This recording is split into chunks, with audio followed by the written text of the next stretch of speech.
Praise the lord. దేవుని పరిశుద్ధ నామంలో ప్రియులైన దేవుని బిడ్డలందరికీ హృదయపూర్వకమైన వందనాలు తెలియజేస్తున్నాను. దేవుడు మిమ్మల్ని మీ కుటుంబాన్ని దీవించి మీకు మీ కుటుంబాలకు దేవుడు అత్యధికమైన ఆశీర్వాదాన్ని తన అత్యధికమైన కృపను దేవుడు మీకు కనపరచును గాక. ఈరోజు ప్రతి ఒక్కరం కూడా దేవుని మాటలు మనందరం కూడా చదువుదాము. మత్తయి సువార్త 9వ అధ్యాయము 29వ వచనం. మీ నమ్మిక చొప్పున మీకు కలుగును గాక.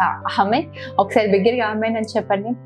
దేవుడు మన విశ్వాసం చొప్పున మన నమ్మిక చొప్పున మన జీవితాల్లో అద్భుతాలు చేసే దేవుడు. ప్రియ దేవుని బిడ్డ, ఈరోజు ప్రభు అద్భుతమైన రీతిగా మనతో మాట్లాడుతున్నాడు. ఈరోజు ప్రభు యందు విశ్వాసాన్ని నువ్వు కనపరచగలుగుతున్నావా? ప్రభు యందు నువ్వు నమ్మకంగా నువ్వు జీవించగలుగుతున్నావా? ప్రభువును నువ్వు విశ్వసించగలుగుతున్నావా? మన దేవుడు ఎటువంటి దేవుడు అంటే, మనం ఆరాధిస్తున్న దేవుడు, మనం ప్రార్థిస్తున్న దేవుడు, మన నమ్మిక చొప్పున మన విశ్వాసము చొప్పున దేవుడు మన జీవితాల్లో అద్భుతాన్ని చేసే దేవుడు. నమ్మిన ఎడల దేవుని మహిమను చూస్తావని, నమ్ముట నీ వల్ల అయితే నమ్మువానికి సమస్తము సాధ్యమే అని దేవుడు అనేకమైన వాగ్దానాలు చేసే దేవుడు. ఈరోజు నీ జీవితంలో పోరాటాలను ఎదుర్కొంటుండొచ్చు, నీ జీవితంలో అవమానాలను చూస్తుండొచ్చు, భయంకరమైన సమస్యల్ని, ప్రతికూలమైన అనుభవాలు నీ జీవితంలో నువ్వు ఎన్నో చూస్తూ ఉండొచ్చు. వీటన్నిటి నుంచి ఎలా నేను విడుదల పొందుకోగలుగుతాను, ఎలా నా పరిస్థితి బాగుపరచబడుతుంది, నా కుటుంబం ఎలా అభివృద్ధి పరచబడుతుంది, నా జీవితం ఎలా ఆశీర్వదింపబడుతుంది, ఎలా నేను ఆశీర్వాదకరంగా జీవించగలుగుతానంటే దేవుడు ఈరోజు మాట్లాడుతున్నాడు. నువ్వు ఎలా అయితే నువ్వు నమ్ముతావో, నీ విశ్వాసాన్ని బట్టే, నీ నమ్మికను బట్టే దేవుడు నీ జీవితాల్లో గొప్ప కార్యాలు చేయగలుగుతాడని, ఆయన నీ స్థితి ఏదైనా మార్చగలుగుతాడని, ప్రభువు నిన్ను బాగు చేయగలుగుతాడని నువ్వు నమ్మినట్లయితే, మన దేవుడు ఎటువంటి దేవుడు తెలుసా? మనం ఎలా పిలిస్తే అలా పలికే దేవుడు. ఆయనను సృష్టికర్తగా పిలిచామనుకోండి, అలాగే మనకు ఉత్తరం ఇస్తాడు. ప్రభువు మనల్ని స్వస్థపరిచే దేవుడిగా మనం పిలిచామనుకోండి, మనల్ని స్వస్థపరుస్తాడు. ఒక స్నేహితుడిగా పిలిచామనుకోండి, ప్రభు మనతో ఒక స్నేహితుడిగా ఉంటాడు. మనతో అన్ని అనుభవాల్లో, అన్ని పరిస్థితుల్లో, అన్ని సమస్యల్లోంచి మనల్ని విడిపించగలిగింది ఎవరంటే ఆయన సర్వశక్తిమంతుడైన దేవుడే. ఆయన గురించి రాస్తూ యెషయా గ్రంథంలో చక్కటి మాటలు రాయబడి ఉంటాయి. ఆయన ఆశ్చర్యకరుడు, నిత్యుడగు తండ్రి, బలవంతుడైన దేవుడు అంట. ఆయన ఎటువంటి దేవుడు అంటే సమాధానకర్త. ఆయన నిత్యము ఏకరీతిగా ఉండే దేవుడు. ఆయనకి అనేక పేర్లు పెట్టబడి ఉన్నాయి. ప్రియ దేవుని బిడ్డ, ఆయన నిన్ను అన్ని పరిస్థితుల్లోంచి, ఒక వ్యక్తి అన్ని చేయలేడు, ఒక వ్యక్తి కొన్ని మాత్రమే చేయగలుగుతాడు, ఒక వ్యక్తికి కొన్ని మాత్రమే సాధ్యమవుతుంది. కానీ మనం ఆరాధిస్తున్న దేవుడు అన్నీ చేయగలిగిన దేవుడు. ఆయనకు అసాధ్యమైంది ఏదీ లేదు. ఈరోజు ఎందుకు దేవుడు ఇలా మాట్లాడుతున్నాడంటే, నువ్వు ఏ పరిస్థితుల్లో ఉన్నావో, ఏ సమస్యల్లో ఉన్నావో, ఇది కొన్ని అనారోగ్య సమస్యలుంటే అది డాక్టర్స్ ద్వారా మాత్రమే సాధ్యం. ఆర్థికపరమైన సమస్యలుంటే ఎవరో ఒకరు మనకు సహాయం చేసేవారు ఉంటే వారి ద్వారా కొంచెం సాధ్యపరచబడుతుంది. కుటుంబంలో సమస్యలుంటే కొంతమంది మాట్లాడితే సమాధానం కలుగుతుంది. కానీ మన దేవుడు, మనం ఆరోగ్యపరంగా ఇబ్బందితో వెళ్ళినా, అనారోగ్య సమస్యలతో వెళ్ళినా, లేదంటే ఆర్థిక సమస్యలతో వెళ్ళినా, కుటుంబ సమస్యలతో వెళ్ళినా, ఉద్యోగ సమస్యలతో వెళ్ళినా, ఏ సమస్యతో ప్రభువుని ఆశ్రయించినా, తనను ఆశ్రయించేవాడిని ఆయన ఎంత మాత్రమూ విడిచిపెట్టేవాడు కాదు. యెహోవాను ఆశ్రయించే వారికి ఏ మేలు కొదువై ఉండదు. అయితే ఈరోజు నీ జీవితంలో అద్భుతం జరగాలి, ఈరోజు నీ జీవితంలో గొప్ప కార్యం జరగాలి, ఈరోజు దేవుడు నీ జీవితంలో మేలు చేయాలి, దేవుడు ఏ విధంగా అయినా నిన్ను ఆశీర్వదించాలంటే ఒక్కటే, ఏంటి అంటే నువ్వు నమ్మాలి. నువ్వు నమ్మడమే అన్నిటికీ సొల్యూషన్. సేవకులు ఎప్పుడు ఒక మాట చెప్తుంటారు, our faith makes all breaks all. విశ్వాసం అన్ని చేస్తుంది, అన్ని పరిస్థితుల్ని జయిస్తుంది. మన విశ్వాసము అన్ని పరిస్థితుల్లోంచి మనల్ని విడిపిస్తుంది, ప్రతి సంఖ్యల నుంచి విడిపిస్తుంది. ఈరోజు ఈ మాటలు వింటూ ఉద్యోగపరంగా, ఆర్థిక పరంగా, కుటుంబ పరంగా, ఆరోగ్యపరంగా, మానసికంగా, లేకపోతే ఇతరులతో మోసపోయి ఒంటరితనంలో కృంగిపోయిన స్థితిలో, ఏ పరిస్థితిలో ఉన్న ప్రియ దేవుని బిడ్డ, Jesus is the answer for every problem అంట. ఆయన ప్రతి సమస్యకు సమాధానం. నువ్వు నమ్ము, విశ్వసించు. ప్రభు దగ్గరికి నమ్మి ఆయన దగ్గరికి వచ్చిన వారందరి ఎడల ఆయన కృప చూపించే దేవుడు. ఆయన దగ్గరికి వచ్చిన వారందరినీ కూడా ప్రభు నిశ్చయంగా ఆశీర్వదించడానికి సమర్థుడైన దేవుడు. ఆయన మహిమైశ్వర్యము చొప్పున కృప చూపించే దేవుడు. తన దగ్గరికి వచ్చేవన్నీ ఆయన ఎంత మాత్రమో త్రోసివేసే దేవుడు కాదు. అయితే నువ్వు నమ్మాలి. నమ్మినప్పుడు ప్రభు ఎటువంటి కార్యాలు జరిగిస్తాడు అన్నది 3 మాటలు చెప్పి ఈరోజు మనము ఈ మాటలు ముగిద్దాం. 3 మాటలు మనం అందరం కూడా చూద్దాం. మత్తయి సువార్త 17వ అధ్యాయము 20-21 వచనాలు చదువుదాం. అందుకు ఆయన, మీ అల్ప విశ్వాసము చేతనే మీకు ఆవగింజంత విశ్వాసం ఉండిన ఎడల ఈ కొండను చూచి ఇక్కడ నుండి అక్కడికి పొమ్మనగానే అది పోవును, మీకు అసాధ్యమైనది ఏది ఉండదని నిశ్చయముగా మీతో చెప్పుచున్నానని వారితో అనెను. ఒకవేళ ఈరోజు నీ జీవితంలో ఒక ప్రశ్న ఉందేమో, ఎందుకు నా జీవితంలో అద్భుతం జరగట్లేదు? మేము పలానా వ్యక్తితో నువ్వు కంపేర్ చేసుకుంటూ, ఆ వ్యక్తి నేను ఒకే మందిరానికి వెళ్తా ఉన్నాం, ఒకే సేవకుడి మాటలు వింటా ఉన్నాం, ఒకే దగ్గర మేము నివసిస్తా ఉన్నాం. ఆ వ్యక్తి ఏదైనా అడిగితే ప్రభు వెంటనే అద్భుతం చేస్తున్నాడు, నేను అడిగితే ఎందుకు అద్భుతం జరగట్లేదు? నా జీవితంలో వెంటనే ఎందుకు గొప్ప కార్యం చేయట్లేదు? ఎందుకు అని చెప్పి కొంతమంది సంఘాలను మారుస్తూ ఉంటారండి. ఈ సంఘానికి వెళ్తే అద్భుతం జరుగుతుంది, ఆ సంఘానికి వెళ్తే అద్భుతం జరుగుతుంది, ఈ పరిచర్యలో అద్భుతం జరుగుతుంది, ఈ సేవకుడు అద్భుతం చేస్తుంది. అస్సలు కాదు ప్రియ దేవుని బిడ్డ. నీ జీవితంలో అద్భుతం చేసేది సంఘము, సేవకుడు అనే దానికంటే నీ జీవితంలో అద్భుతం చేసేది ఎవరంటే దేవుడు మాత్రమే. సేవకులు ఎందుకు మరి సేవకులు అద్భుతాలు చేయాలంటే, సేవకుల ప్రార్థన విని దేవుడు అద్భుతాలు చేస్తాడు, నిజమే.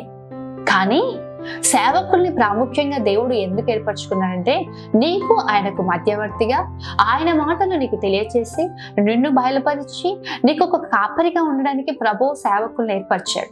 నీ ఆత్మల గురించి లెక్క చెప్పవలసిన బాధ్యత సేవకునికి ఉంది. కాబట్టి సేవకుడు నీ జీవితంలో ఉండాలి. నాకు ఇష్టమైన కాపులను నేను నీకు నియమిస్తానని ప్రభు వాగ్దానం చేశాడు. నిశ్చయంగా నీ ఆత్మలో నేను బలపరచడని ఈరోజు సేవకులుగా మేము ఏం చేస్తున్నాం? ప్రతిదినం ఈ మాటలు కూడా మీతో ఎందుకు మాట్లాడుతుందంటే, మీరు బలపరచబడాలి, మీరు దేవునికి సమీపించాలి, మీరు ఆయన కుమారులు కుమార్తెలై ఉన్నారు, ఆయన స్వాస్థ్యమైన ప్రజలై ఉన్నారు. ప్రభువుకి మీరు సమీపించాలి.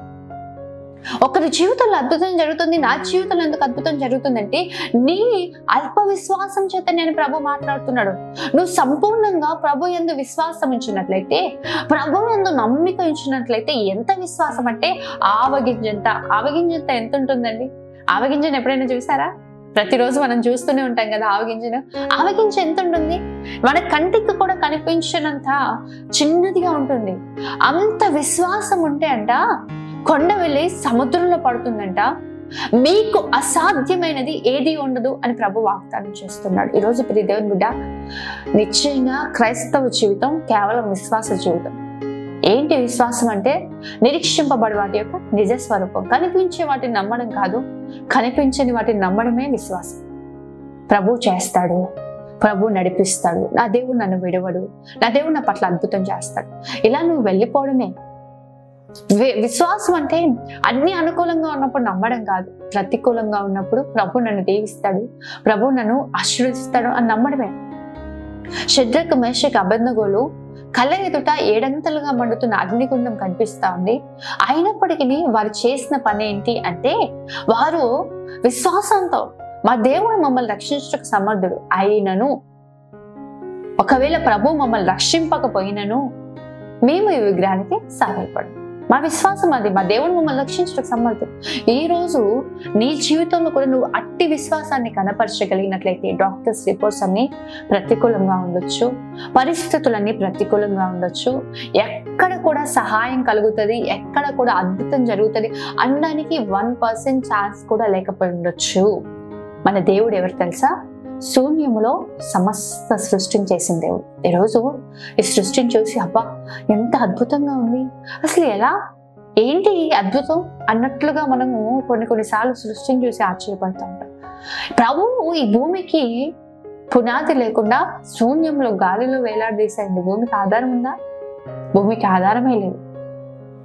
ఆధారము లేని సమయంలో, ఆ పరిస్థితిలో ఈ అంత అందమైన సృష్టిని చేసిన దేవుడు ఈరోజు నీతో మాట్లాడుతూ ఉన్నాడు. శూన్యంలో ఈ భూమిని నేను వేలాడదీశాను. సముద్రానికి ఏదైనా అడ్డు కూడా ఉందండి? కానీ సముద్రానికి సరిహద్దులు నియమించిన దేవుడు ఈరోజు నీతో మాట్లాడుతున్నాడు. ప్రియ దేవుని బిడ్డ, నిశ్చయముగా విశ్వసించు, ప్రభు యందు ఆధారపడు, ప్రభు యందు నమ్మిక ఉంచు. ఎన్ని ప్రతికూలమైన పరిస్థితులున్నా, నీ ముందు అంతా శూన్యంగా ఉన్నా, ఇంకా ఏది జరగదు, అవ్వదు, అయిపోయిందన్నా ప్రభు యందు నమ్మిక ఉంచు. ప్రభువా, నువ్వు నాకు ఆధారం, నేను నమ్మిక ఉంచుతున్నాను, నువ్వు నా పట్ల అద్భుతం చేస్తావని విశ్వసిస్తున్నాను అని నువ్వు విశ్వసించు. నిశ్చయంగా నీకు అసాధ్యమైంది ఏది ఉండదు. మనం విశ్వాసం ఉంచడం ద్వారా దేవుడు మన జీవితాల్లో అసాధారణమైన కార్యాలు జరిగిస్తాడు. విశ్వాసం ద్వారా జరిగే రెండో కార్యం ఏంటంటే, హెబ్రీయులకు రాసిన పత్రిక 11వ అధ్యాయం 11వ వచనం మనం చదివినట్లయితే, విశ్వాసమును బట్టి శారాయు వాగ్దానం చేసిన వాడు నమ్మదగిన వాడని ఎంచుకొనెను గనక తాను వయస్సు గతించిందైనను గర్భం ధరించుటకు శక్తి పొందెను. ఆమె విశ్వాసం ద్వారా ఏం జరిగింది అంటే, శారా దేవుని యందు విశ్వాసం ఉంచిందంట. తను దేవుడు వాగ్దానం చేసిన దేవుడు, నమ్మదగిన దేవుడు, వాగ్దానాన్ని నిశ్చయంగా నెరవేరుస్తాడు అని విశ్వసించడం ద్వారా శారా నమ్మకం చొప్పున తనకు వయస్సు గతించినప్పటికీ, శారా గర్భము మృతతుల్యమైనప్పటికీ, స్త్రీతత్వము తన జీవితంలో తన శరీరంలో ఆగిపోయినప్పటికీ తన విశ్వాసం ఏం చేసిందంటే తనకు శక్తిని కలగచేసిందంట. విశ్వాసం మొదటిగా మన జీవితంలో అసాధ్యమైన కార్యాలను జరిగిస్తుంది, ఆవగింజంత విశ్వాసం. రెండవదిగా విశ్వాసం మన జీవితాల్లో శక్తిని కలగచేస్తుంది. ప్రభు కార్యాలను పొందుకొంటకు, ప్రభు కార్యాలను మనం రుచి చూడటకు, దేవుని యొక్క కార్యాలను అనుభవించుటకు శక్తిని కలగచేసేది. ఈరోజు నీ జీవితంలో శక్తి లేదేమో, బలం లేదేమో, ఎక్కడ కూడా ప్రభు అద్భుతం చేస్తాడు అనే అనుకూలమైన పరిస్థితులు నీ జీవితంలో లేవేమో, కానీ దేవుని వాగ్దానాన్ని పట్టుకో ప్రియ దేవుని బిడ్డ. వాగ్దానాన్ని పట్టుకొని ముందు కొనసాగింపబడు. ఈరోజు మన జీవితాల్లో ప్రార్థన సులువుగా మనకు సమాధానం కలగాలి అంటే దేవుని వాగ్దానాన్ని ఎత్తిపట్టి ప్రార్థించే వారిగా ఉండాలి. మన విశ్వాసము ప్రభు వాగ్దానాలను ఎత్తిపట్టి ప్రార్థించి విశ్వాసాన్ని మనం కనపరచాలి. వాగ్దానాన్ని ఎత్తిపట్టి ప్రార్థన చేయాలి.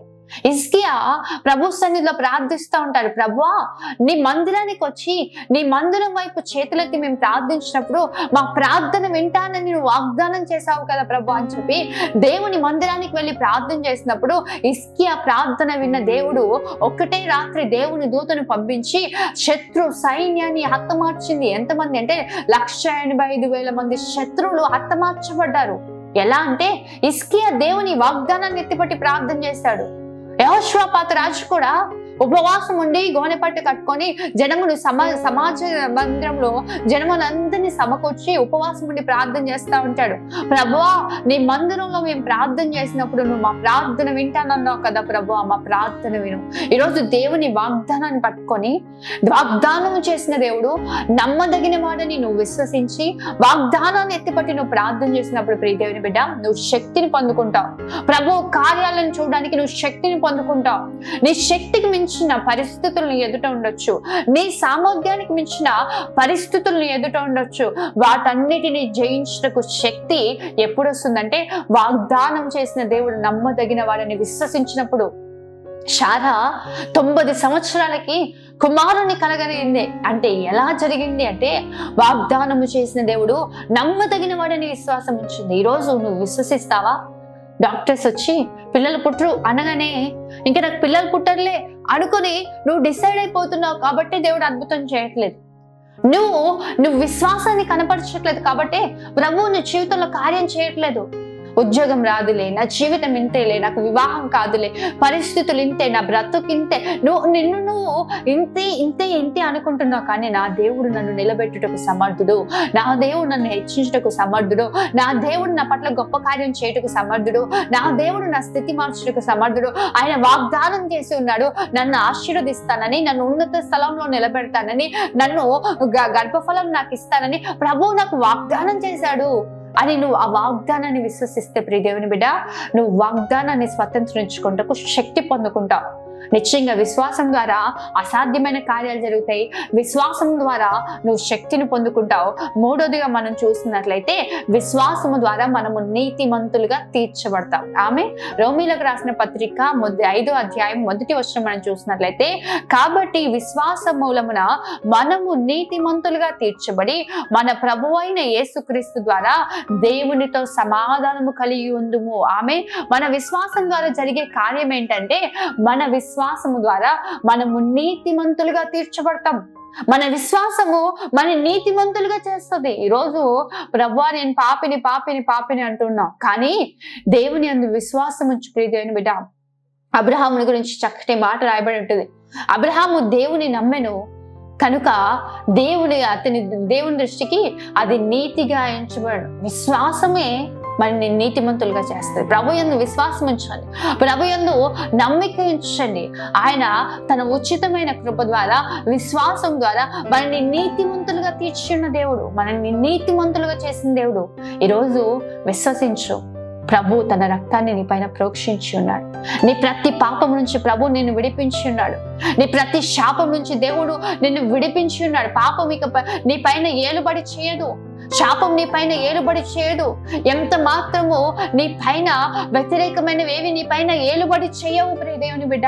ఆయన రక్తము ద్వారా దేవుడు నిన్ను పరిశుద్ధపరిచి ఉంచాడు. ఆయన నిన్ను నీతిమంతునిగా తీర్చి ఉన్నాడు. ఈరోజు నమ్ము, నేను నీతిమంతుని, ప్రభు నన్ను నీతిమంతునిగా చేసి ఉన్నాడు. నువ్వు విశ్వసించు. గత పాపాలన్నిటిని ప్రభు కొట్టివేసి ఉన్నాడు. నువ్వు నూతన స్వభావాన్ని ధరించుకొని ఉన్నావు. క్రీస్తు నందున్నవాడు నూతన సృష్టి అని దేవుని వాక్యం సెలవిస్తుంది. ఇదిగో పాతవి గతించను, సమస్తము క్రొత్తవాయును అని ప్రభు వాక్యం సెలవిస్తా ఉంది. ప్రభువు నిన్ను నూతన పరిచి ఉన్నాడు. పాపము నీలో లేదు, పాపము నీలో ఏలుబడి చేయట్లేదు. నువ్వు నీతిమంతుడివి. విశ్వాసము నిన్ను నీతిమంతునిగా చేస్తుంది.